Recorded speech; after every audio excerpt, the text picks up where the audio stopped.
G'day guys, thanks for tuning in again. This morning's job is to put a front tyre on a CBR 1000. It's a project bike that I've been fixing up for the past couple of months. So look, it's not a difficult job, but there are a couple of little tricks to it. I'll show you how we go about it. I'll just show you there's a couple of different types of front stands to use. The one on the left lifts from under the forks, and the one on the right lifts from under the head stem. Right, so the front of the bike's up in the air now, and the back. I decided to use the head lift stand just so I can move the wheel from side to side, make it a little bit easier to get to the caliper bolts. On this model, 14mm on the calipers, 12 on the pinch bolts and 22 on the axle. Not super important with the order with removing it, but really important with the order of putting it back together. There's a couple of tricks there, so I'll just rip into this. I was broken by hand.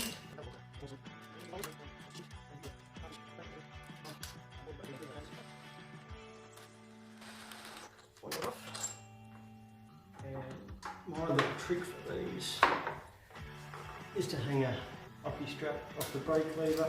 You don't have to do this, but I don't really like the idea of them swinging off the brake line. Okay.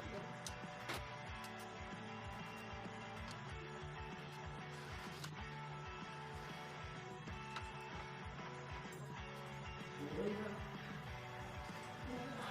12mm pinch bolts. Just go a little bit further than what you think, because they come tight again once you undo the other one. Each on the axle.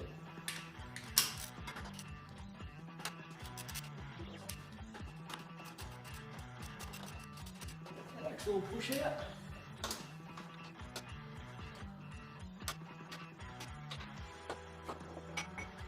The spaces on each side, all different. So that's the wheel out.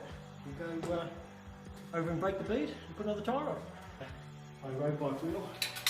Most people got a little bead breaker like that, but mine has seen better days. So I've walked into it a few times trying to work out how to break the bead. I've redone it. Just a motorcycle ramp with a block of wood, so that will do the job. Cap off,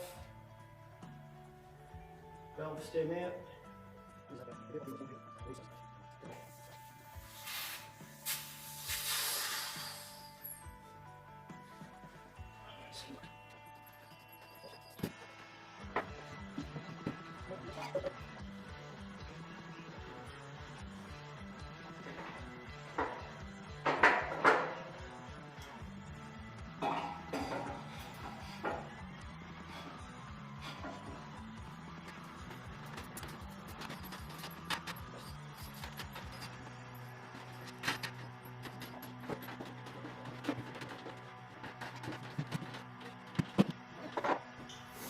Right, now that the bead's broken, just using some basic tools here. A mallet for second step, wind protector, and 3 tyre levers. Now, I don't really find it so important where to start, but the main catch is you get the closest side to you in the well. So make sure that's right in the middle of the rim, and then that side. This first step, you're not really going to damage the rim, it's only rolling on the back of the rim that rolls over.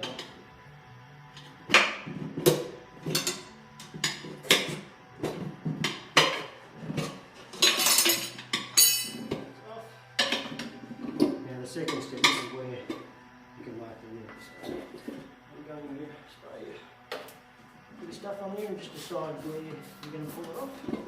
I'll do that section there. Rim protector on.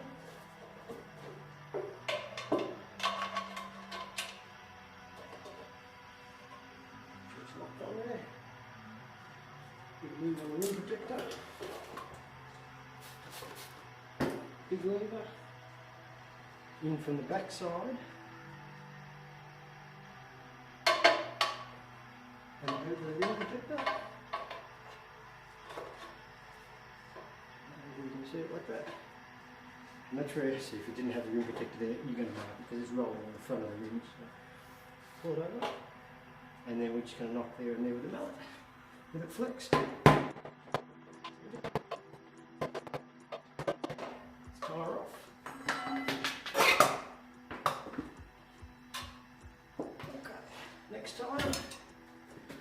Move that one.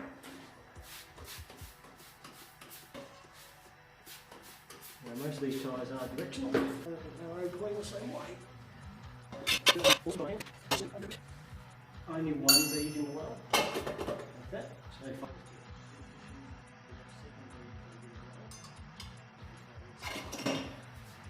first bead on, second bead, in the well.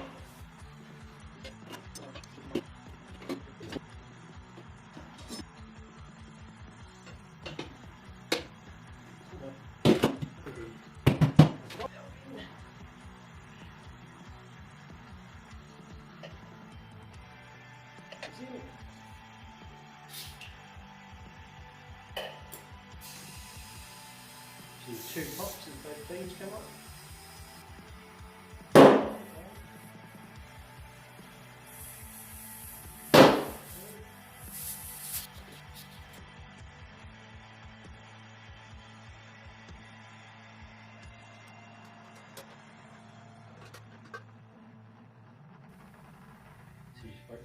The heaviest spot obviously sinks to the bottom, and then we'll break the top of that. You can tell by how fast it's swinging how much weight it needs. So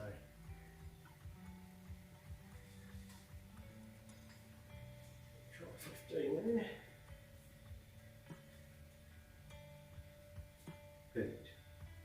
That's pretty good. Tell you what's better than that. Okay, so the tyre's mounted up and balanced now.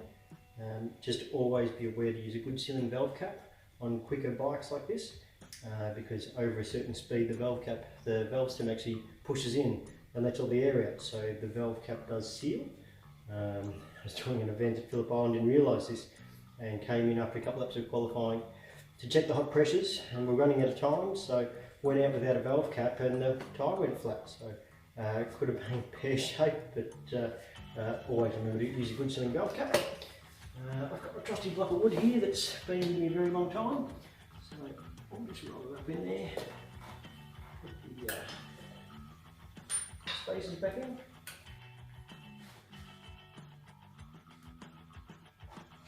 There we go, axle back in.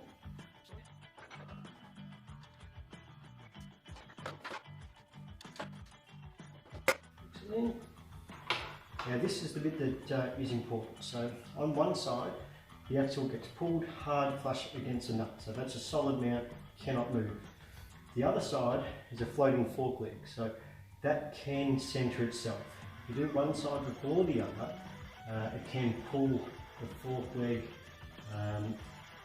off its centre line, and that causes stiction in the fork. So to prevent that, do this one up tight. Wait for that one to centre, and then pinch the other floating side. So.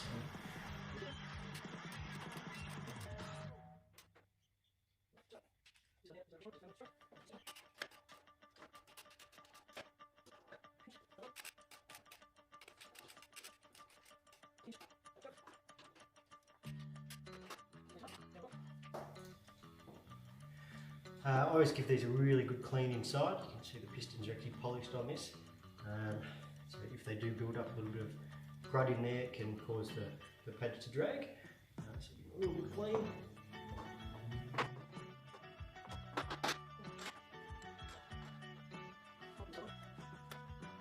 It might sound funny, but be careful that one pad's on each side of the disc. It is actually quite easy to get both pads on one side. So.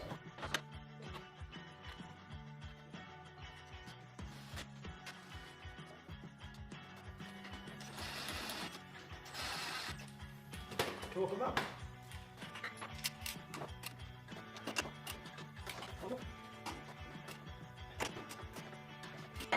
Stand out.